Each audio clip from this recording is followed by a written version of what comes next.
आज आपण कॅपॅसिटरची कन्सेप्ट बघणार आहे. Okay, capacitor.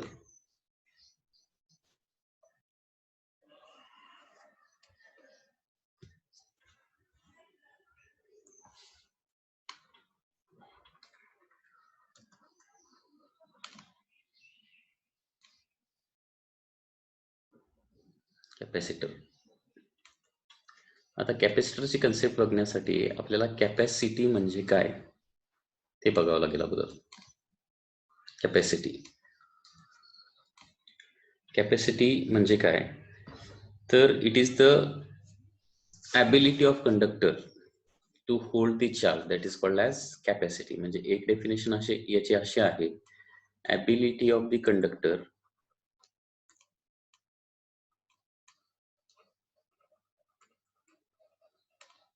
to hold charge is called as capacity of that conductor. म्हणजे एखादा कंडक्टर जास्तीत जास्त किती चार्ज स्टोअर करू शकतो, ही जी त्याची कॅपॅसिटी आहे, ही जी त्याची ॲबिलिटी आहे, त्याला काय म्हणतो आपण, कॅपॅसिटी असं म्हणतो. जास्त चार्ज स्टोअर करू शकत असेल तर त्याला काय म्हणणार आपण, जास्त त्याची कॅपॅसिटी आहे. ओके, आणि कमी चार्ज स्टोअर करू शकत असेल तर त्याची कॅपॅसिटी काय असणार आहे, कमी असणार आहे. कारण लक्षात घ्या, कुठल्याही कंडक्टरला आपण चार्ज देत गेलो तर एका सर्टन अमाऊंट पर्यंतच त्याच्यामध्ये चार्ज स्टोअर होऊ शकतो. सर्टन लिमिटच्या बाहेर चार्ज स्टोअर होऊ शकत नाही. कुठल्याही कंडक्टरला चार्ज केलं तर त्याच्यामध्ये काहीतरी चार्ज स्टोअर होणार आहे. तर ही चार्ज स्टोअर करण्याची जी ॲबिलिटी आहे, किती प्रमाणात चार्ज स्टोअर करू शकतो, ओके, याला कॅपॅसिटी असं म्हणायचं.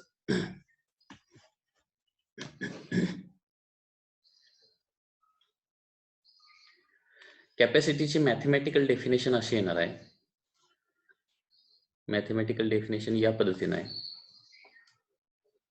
Capacity is defined as the ratio of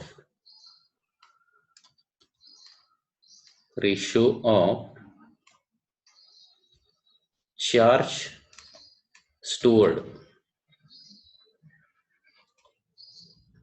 stored in conductor,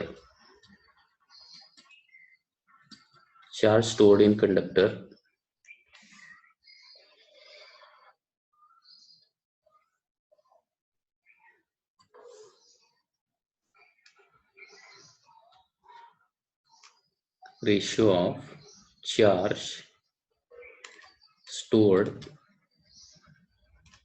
in conductor to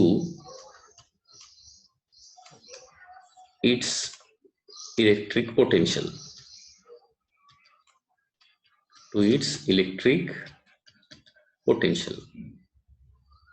लक्ष देते. So therefore capacity is defined as the ratio of charge stored in conductor to its electric potential. Okay, so we can define C is equal to Q divided by V. म्हणजे एखाद्या कंडक्टरची capacity कशी काढायची लक्षात घ्या. सुरुवातीला एखादा जर कंडक्टर आपण घेतला, suppose this is a conductor, सुरुवातीला याला काही चार्ज नाहीये. ज्यावेळी Q0 असतं त्यावेळी त्याचं पोटेन्शियल, इलेक्ट्रिक पोटेन्शियल देखील काय असतं, 0, कारण चार्ज आल्यानंतर पोटेन्शियल त्याला मिळतं. आता सपोज मी त्याला Q इतका चार्ज दिला, ठीक आहे, त्या कंडक्टरला Q इतका चार्ज दिल्यानंतर काहीतरी इलेक्ट्रिक पोटेन्शियल त्याच्या सरफेसवर क्रिएट होणार आहे. लक्षात घ्या, काहीतरी इलेक्ट्रिक पोटेन्शियल क्रिएट करणार, कारण चार्ज आला की त्याच्यामुळे इलेक्ट्रिक फील्ड येणार, इलेक्ट्रिक फील्ड आलं की इलेक्ट्रिक पोटेन्शियल येणारच आहे. ठीक आहे, तर एखाद्या कंडक्टरला Q इतका चार्ज दिला आणि त्याच्यावर V इतकं पोटेन्शियल निर्माण झालं, तर त्याची कॅपॅसिटी कशी काढायची, तर दिलेला चार्ज डिवायडेड बाय त्याचं निर्माण झालेलं त्यावेळी पोटेन्शियल, त्या चार्जमुळे ते किती पोटेन्शियल निर्माण झालं त्याला काय म्हणायचं, कॅपॅसिटी. लक्षात घ्या, म्हणजे एखाद्या कंडक्टरची कॅपॅसिटी कधी वाढते, जास्त चार्ज स्टोअर केला आणि त्यावेळी कमी पोटेन्शियल निर्माण झालं तर. लक्षात घ्या, कारण चार्ज आपण जसं कंडक्टरमध्ये ऍड करत जाऊ तसं इलेक्ट्रिक फील्ड त्याच्या भोवतीचं स्ट्रॉंग व्हायला लागतं आणि पोटेन्शियल देखील काय होतं, वाढत जातं. शेवटी पोटेन्शियल एवढं वाढतं की तिथून पुढे त्याच्यामध्ये चार्ज स्टोअरच करू शकत नाही, किंवा दिलेला चार्ज, हाय पोटेन्शियलमुळे दिलेला चार्ज काय होतो, सराउंडिंग मीडियम मध्ये लीक व्हायला चालू होतो, जास्त चार्ज त्याच्यामध्ये स्टोअर होऊ शकत नाही. ओके, म्हणजे एखाद्या कंडक्टरमध्ये किती चार्ज स्टोअर करायचा त्याला एक लिमिट आहे. एका सर्टन लिमिटच्या बाहेर त्याच्यामध्ये चार्ज आपण स्टोअर करू शकत नाही. ठीक आहे, हे कशामुळे होतं? कारण चार्ज देईल तसं पोटेन्शियल वाढतं. पोटेन्शियल सर्टन लिमिटच्या वर गेलं की त्याच्यामध्ये चार्ज स्टोअर व्हायचा बंद होतो. Okay, so capacity of a conductor is defined as the ratio of charge stored in the conductor to electric potential. So capacity is defined, capacity is equal to formula काय येणार आहे? Q by V. आता capacity जी आहे it is a scalar quantity. Okay, it is a scalar quantity. Capacity ही एक scalar quantity आहे आणि याचं SI युनिट काय येतं बघा, SI युनिट. आता फॉर्म्युल्यानुसार SI युनिट येणार आहे कुलूम पर व्होल्ट येणार आहे आणि यालाच एका सायंटिस्टचं नाव दिलेलं आहे, ते आहे दॅट इज फॅरड. ओके, त्याचं सिम्बॉल आहे कॅपिटल F. ओके, सो कॅपॅसिटीचं SI युनिट आहे फॅरड आणि याचं डायमेन्शन काय येणार बघा. चार्जचं काय असतं? T1 A1 असतं आणि व्होल्टेजचं काय असतं? M1 L2 T-3 A-1 असतं. M1 L2 T-3 A-1 आणि त्याच्यामुळं याचं डायमेन्शन येणार आहे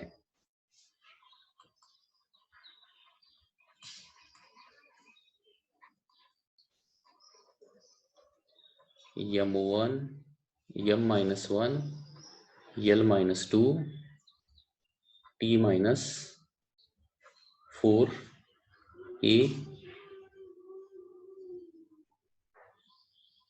T4 and A2.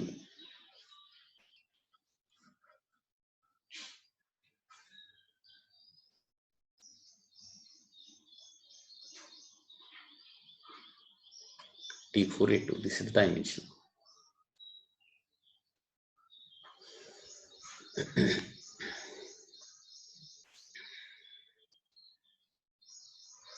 हे डायमेन्शन कुणाला क्लोज आहे बघा. आपण एक नंबर लक्षात ठेवायला सांगितला होता माहिती आहे का, 1342. तिथे काय होतं? मायनस मायनस प्लस प्लस होतं. हे कुणाचं डायमेन्शन होतं माहिती आहे ना? एप्सिलॉन नॉट, परमिटिव्हिटीचं. तर 1342 ऐवजी 1242 जे आहे ते कॅपॅसिटीचं डायमेन्शन असतं. तुम्ही असं साधारणपणे लक्षात ठेवू शकताय. ओके, 1342 परमिटिव्हिटीचं आहे, ते तुम्हाला पाठ असेल. तर 1242 जे आहे ते काय आहे? कॅपॅसिटीच आहे. या पद्धतीने ते लक्षात ठेवा dimension.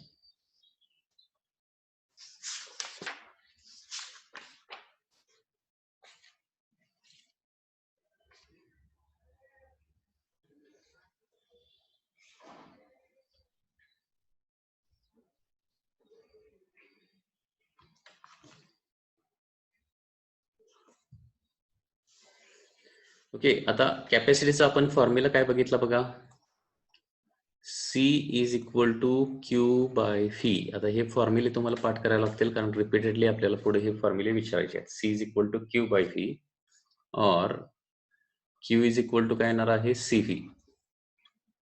Q is equal to CV और V is equal to Q by C. हे तीन फॉर्म्युले आताच पाठ करा. C is equal to Q by V, Q is equal to CV, V is equal to Q by C.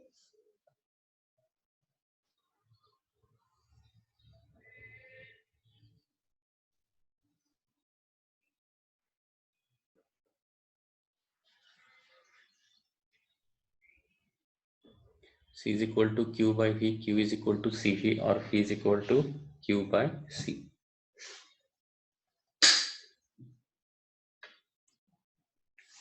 आता capacity मध्ये हा झाला बेसिक फॉर्म्युला. ओके, कॅपॅसिटी किंवा याला दुसरं नाव आहे कॅपॅसिटन्स असे म्हटलं जातं. कॅपॅसिटी और it is also called as capacitance. Capacitance. आता कॅपॅसिटन्स किंवा कॅपॅसिटी ऑफ आयसोलेटेड स्पियर काय येणार बघा. स्पियरची कॅपॅसिटीचा फॉर्म्युला काय येतोय?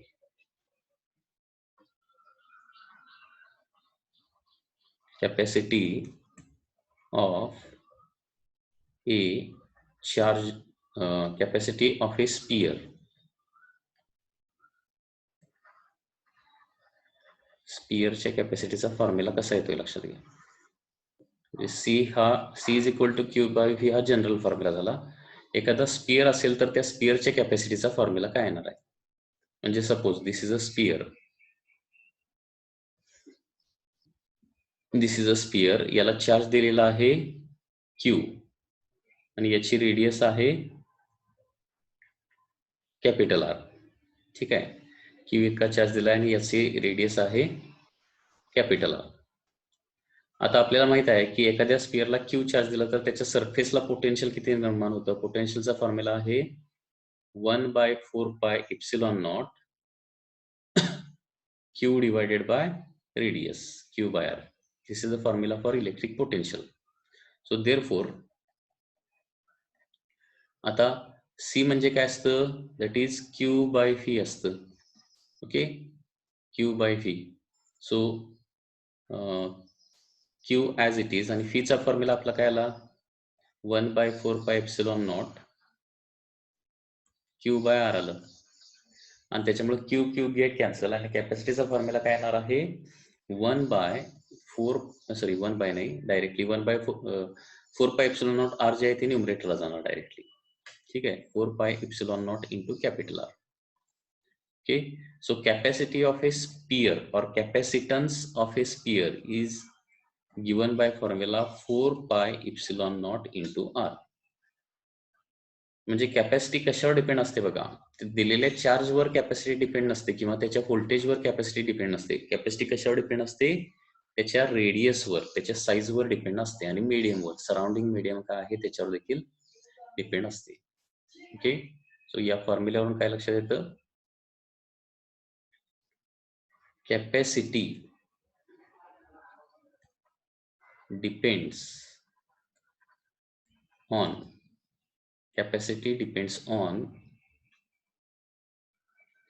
radius of sphere and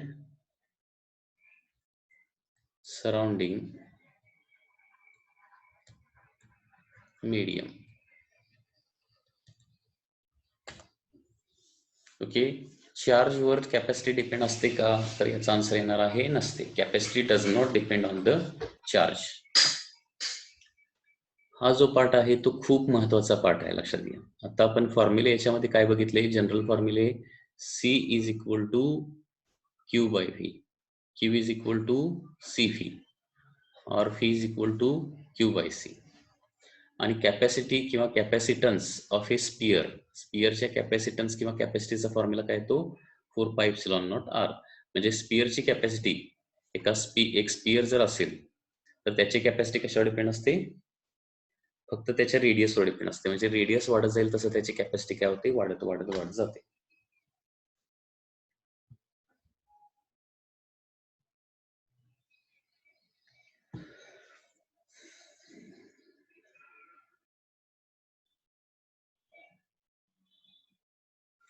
आता अर्थ देखील काय आहे, एक स्पियर आहे.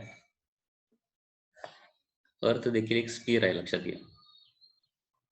मग अर्थची कॅपॅसिटी किती येईल ते आपण काढू शकतो. Okay, capacity of earth, C is equal to 4πε0 into radius. Okay, 4πε0 ची व्हॅल्यू येणार 1/9 into 10⁹. कारण 9 into 10⁹ ही कशाची व्हॅल्यू आहे 1/4πε0 आणि रेडियस ऑफ अर्थ आहे 6.4 into 10⁶. हे जर कॅल्क्युलेशन केलं तर आन्सर साधारणपणे येतं 711 मायक्रोफॅरड. म्हणजे अर्थची जी कॅपॅसिटी आहे ती किती असते 711 मायक्रोफॅरड. अर्थची कॅपॅसिटी विचारलं तर त्याचा आन्सर काय येणार आहे 711, 711 मायक्रोफॅरड. हे कॅल्क्युलेशन तुम्ही करून बघू शकताय.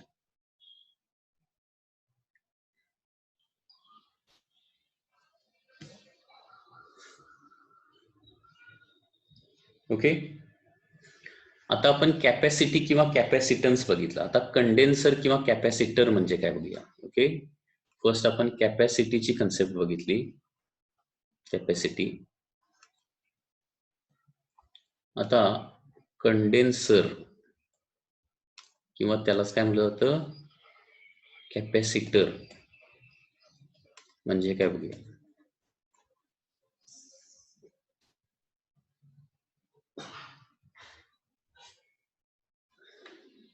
कंडेन्सर किंवा कॅपॅसिटर.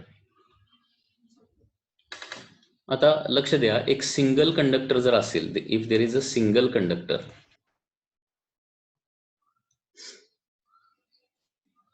तर त्याची कॅपॅसिटी जी आहे ती खूप कमी असते. परंतु त्या सिंगल कंडक्टरला आपण आणखी एक कंडक्टर पॅरल मध्ये जोडला आणि तो अर्थला कनेक्ट केला, तर कॅपॅसिटी म्हणजे त्या अरेंजमेंटची कॅपॅसिटी जी आहे ती मोठ्या प्रमाणावर वाढते. लक्षात घ्या. आणि ही जी अरेंजमेंट आहे त्याला काय म्हणायचं, कॅपॅसिटर किंवा कंडेन्सर. मी पुन्हा एकदा सांगतोय, लक्षात घ्या. Suppose there is a single conductor initially. Single conductor म्हणजे कुठल्याही शेपचा असू शकतो तो, स्पेरिकल किंवा प्लेट किंवा rod and so on. Okay, हा एक कंडक्टर आहे सपोज. ठीक आहे, याला चार्ज मी दिला क्यू, तर याच्यावर काहीतरी पोटेन्शियल फी निर्माण होणार आहे आणि याची कॅपॅसिटी किती येणार आहे, C is equal to Q by phi. लक्षात येते. याला चार्ज किती दिलेला आहे, प्लस क्यू. त्यावेळी याला पोटेन्शियल किती निर्माण झालं, सपोज फी. तर याची सध्याची कॅपॅसिटी किती येणार, C is equal to Q by phi. आता सपोज मी काय केलं, याला पॅरल मध्ये आणखी एक कंडक्टर अरेंज केला पॅरल मध्ये, तर काय होणार आहे, इथं इंडक्शन होणार. म्हणजे हा न्यूट्रल कंडक्टर आहे, इंडक्शन होणार म्हणजे लेफ्ट हँड साइडला निगेटिव्ह चार्ज डेव्हलप होणार, राईट हँड साइडला पॉझिटिव्ह चार्ज डेव्हलप होणार. आणि राईट हँड साइड अर्थला कनेक्ट केली तर काय होणार, पॉझिटिव्ह चार्ज एस्केप होणार आणि ही निगेटिव्ह चार्ज फक्त त्याच्यावर राहणार आहे. म्हणजे दुसरा जो कंडक्टर आहे त्याच्यावर काय होणार, फक्त निगेटिव्ह चार्ज, आणि त्याच्यामुळे काय होणार आहे, काहीतरी निगेटिव्ह पोटेन्शियल फी डॅश तयार होणार, मायनस फी डॅश. सो म्हणजे काय होतं, लक्षात घ्या, एक न्यूट्रल कंडक्टर घेतला आणि त्या प्लेटच्या म्हणजे त्या पहिल्या कंडक्टरच्या फक्त जवळ ठेवायचं आणि तो कंडक्टर काय करायचा, अर्थला कनेक्ट करायचा. या पद्धतीनं अर्थला कनेक्ट केल्यानंतर न्यू कॅपॅसिटी किती होणार बघा. New capacity C dash is equal to store झालेला चार्ज तर क्यू आहे, परंतु पोटेन्शियल, आता याचं पोटेन्शियल फी, याचं पोटेन्शियल मायनस फी डॅश, म्हणजे एकूण potential phi minus phi dash होणार. आता बघा, न्यूमरेटर तेवढाच आहे, ही झाली कॅपॅसिटी ऑफ सिंगल कंडक्टर.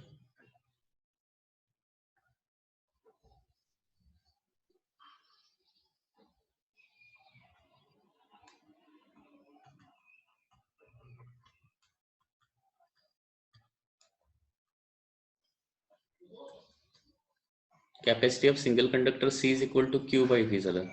ठीक आहे, आणि न्यू कॅपॅसिटी काय येणार आहे, C dash is equal to Q upon phi minus phi dash येणार. This is the new capacity. दोन्हीमध्ये न्यूमरेटर तेवढाच आहे, परंतु डिनॉमिनेटर बघा, दुसऱ्या केसमध्ये डिनॉमिनेटर कमी आहे अँड देअरफॉर काय झालं इथं, C dash is more than C झाले. C dash is more than C, कारण डिनॉमिनेटर कमी झालाय ना. सेकंड केसमध्ये डिनॉमिनेटर कमी होणं म्हणजे सी डॅश वाढणं. म्हणजे अशा प्रकारे काय होतं इथं, लक्षात घ्या,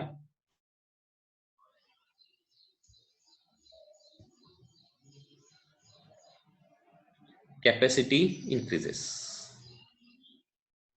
Okay, so therefore capacity increases. Capacity increase होती. Okay.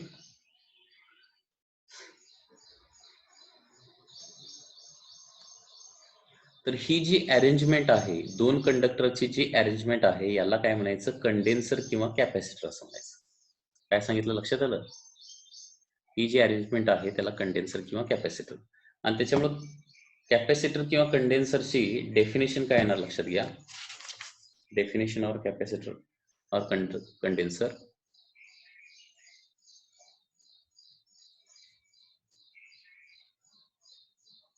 capacitor is defined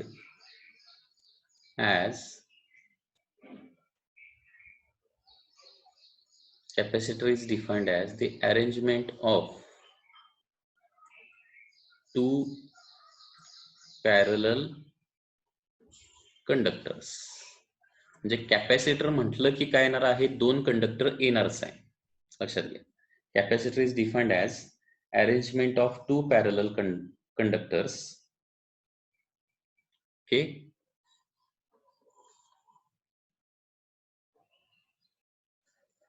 one's towards charge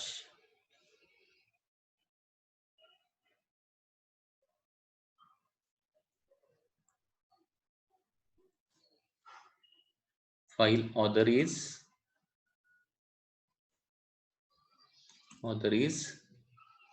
grounded,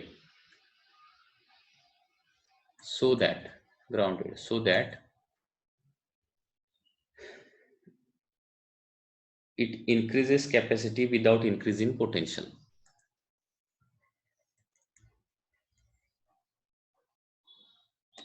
So that it increases capacity without increase in potential. ठीक आहे, म्हणजे कॅपॅसिटर म्हणजे कंपल्सरी दोन कंडक्टर हे असणारच आहेत. त्याच्यामधला एक कंडक्टर चार्ज स्टोअर करण्यासाठी वापरला जाणार आणि दुसरा जो कंडक्टर आहे इट इज कनेक्टेड टू अर्थ. अर्थला कनेक्ट केल्यामुळे त्याचं पोटेन्शियल काय होणार आहे, निगेटिव्ह मध्ये येणार आणि टोटल सिस्टमचं पोटेन्शियल त्याच्यामुळे कमी होणार. आणि पोटेन्शियल कमी होणं म्हणजे काय होणं,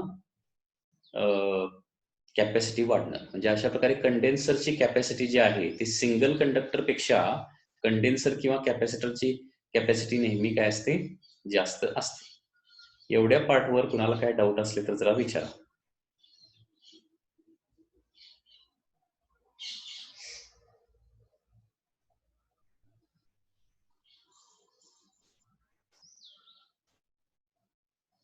अरे काय आहेत का डाऊट?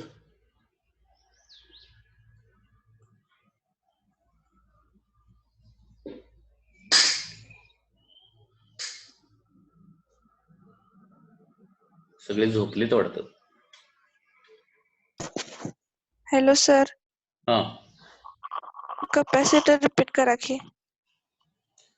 कॅपॅसिटर म्हणजेच कंडेन्सर. आणि थोडक्यात असं लक्षात ठेवायचं आहे की कॅपॅसिटर किंवा कंडेन्सर मध्ये दोन कंडक्टर असतात. लक्षात घ्या, काय असतात, दोन कंडक्टर असतात. एकामध्ये आपण चार्ज स्टोअर करतोय आणि दुसरा जो कंडक्टर आहे तो अर्थला कनेक्टेड असतो. ठीक आहे, याला कॅपॅसिटर म्हणायचं. आणि याच्यामुळे कॅपॅसिटी वाढते. कशी काय कॅपॅसिटी वाढते, कारण सुरुवातीला एकच कंडक्टर असेल, त्याच्यावर चार्ज क्यू, पोटेन्शियल फी असेल. म्हणजे क्यू चार्ज त्या कंडक्टरला दिला तर काहीतरी पोटेन्शियल फी क्रिएट होणार आहे, त्याच्यामुळे कॅपॅसिटी काय किती होणार, C is equal to Q by P. आता त्याच्या जवळ दुसरा एक न्यूट्रल कंडक्टर आणला. ओके, म्हणजे पहिला जो चार्ज कंडक्टर आहे त्याच्या जवळ एक न्यूट्रल कंडक्टर आणला तर इंडक्शनमुळे काय होणार, त्याची left hand side negatively charge, right hand side positively charge होणार. आणि राईट हँड साइड काय करायची, अर्थला जोडायची. त्याच्यामुळे पॉझिटिव्ह चार्ज अर्थला निघून जाणार आणि त्याच्यावर फक्त निगेटिव्ह चार्ज राहणार. आणि या निगेटिव्ह चार्जमुळे काय होणार आहे, तिथं negative potential minus V dash तयार होणार. लक्षात येत आहे, मायनस व्ही डॅश. त्याच्यामुळं या एरियामधलं एकूण पोटेन्शियल किती होणार आहे, तर पहिल्या प्लेटमुळे आहे फी, दुसऱ्या प्लेटमुळे किती आहे, मायनस व्ही डॅश. तर एकूण potential phi minus V dash आणि दिलेला चार्ज आपण क्यू तेवढाच आहे. मग नवीन कॅपॅसिटी किती होणार, कॅपॅसिटीचा फॉर्म्युला काय, Q by potential. So Q divided by एकूण potential phi minus V dash. त्याच्यामुळे कॅपॅसिटी इन्क्रीज होते. लक्षात घ्या, मग कॅपॅसिटी इन्क्रीज करण्यासाठी जास्त कमी पोटेन्शियलला जास्त चार्ज स्टोअर करणारी जी अरेंजमेंट आहे, कमी पोटेन्शियलला जास्त चार्ज स्टोअर करण्याची जी अरेंजमेंट आहे त्यालाच काय म्हणायचं, पोटेन्शियल, त्यालाच कॅपॅसिटर किंवा कंडेन्सर असं म्हणायचं. कॅपॅसिटीचा फॉर्म्युला काय, C is equal to Q by phi किंवा क्यूचा फॉर्म्युला सी व्ही. ओके, क्यूचा फॉर्म्युला आहे सी व्ही. या पद्धतीने लक्षात ठेवू शकताय, सी व्ही. आणि व्होल्टेजचा formula Q by C. Any doubt? Any more doubts?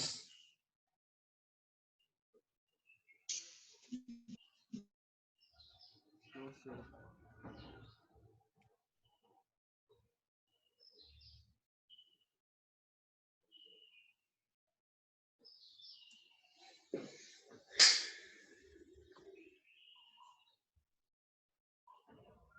ठीक आहे. आता टाइप्स ऑफ कॅपॅसिटर बघूया. टाइप्स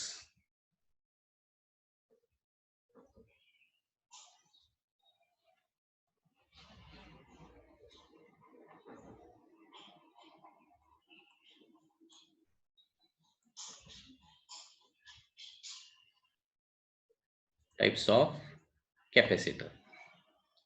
तर फर्स्ट आहे दॅट इज पॅरलल प्लेट.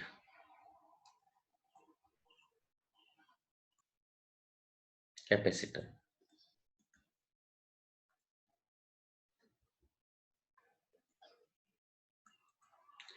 आता कुठलाही कंडेन्सर म्हटलं की दोन कंडक्टर असतात, बरोबर आहे ना. तर पॅरल प्लेट कॅपॅसिटर मध्ये काय असणार आहे, there are two plates. There are two plates. तर त्याच्यामध्ये one plate is use to store the charge. दोन प्लेट असणार आहे. एक प्लेट जी आहे ती चार्ज स्टोअर करण्यासाठी आपण वापरणार.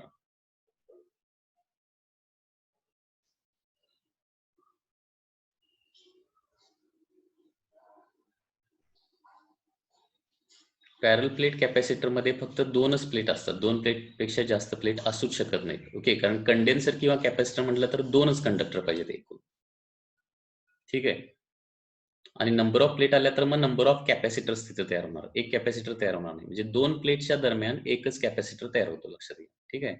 सो दिस इज अ पॅरल plate capacitor which consists of two plates arranged parallel to each other. So this is the diagram. ठीक आहे. सो पॅरल प्लेट कॅपॅसिटर लक्षात घ्या, पुन्हा एकदा सांगतोय. It consist of two plates. Okay, दोन प्लेट असणार आहेत of metal which are arranged parallel to each other. एकमेकाला पॅरलल अरेंज केलेले असणार आहेत. Okay, and one plate is use to store the charge while other plate is connected to the earth. So this is called as parallel plate capacitor. Okay, आणि त्याच्यामधली space जी आहे ती काय केली जाते, डायइलेक्ट्रिक मटेरियलनं भरली जाते.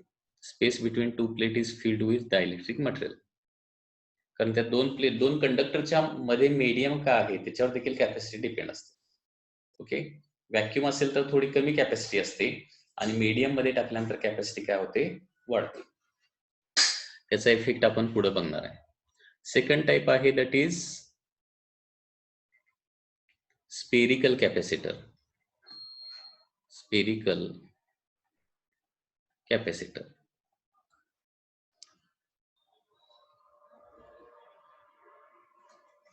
मग स्पेरिकल कॅपॅसिटर म्हणजे काय असेल. पॅरल प्लेट कॅपॅसिटर असं मी सांगितलं. स्पेरिकल कॅपॅसिटर म्हणजे काय असेल जरा सांगा बघूया. मग कॅपॅसिटर म्हटलं की कंपल्सरी दोन कंडक्टर आले पाहिजेत.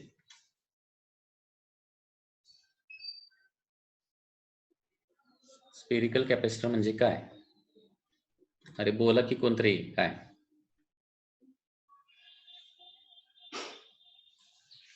स्पेरिकल कॅपॅसिटर म्हणजे देर आर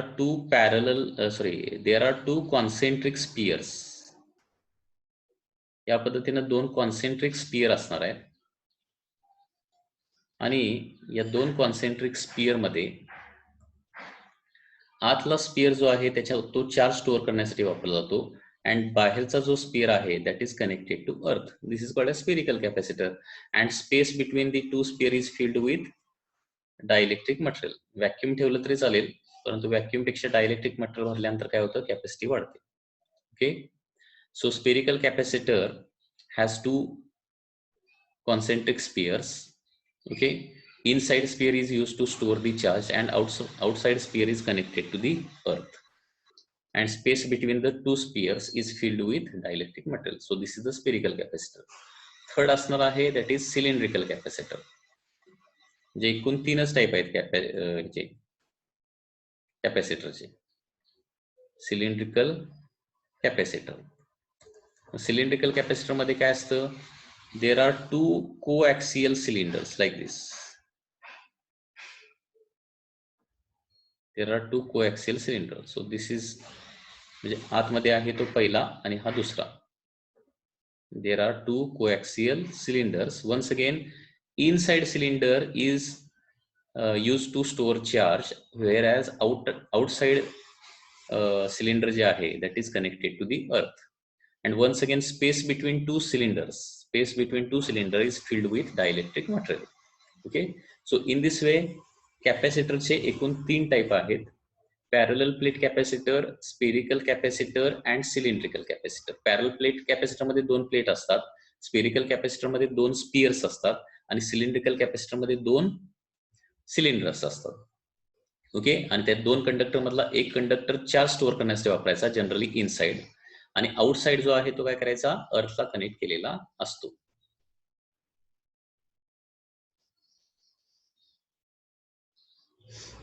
ओके.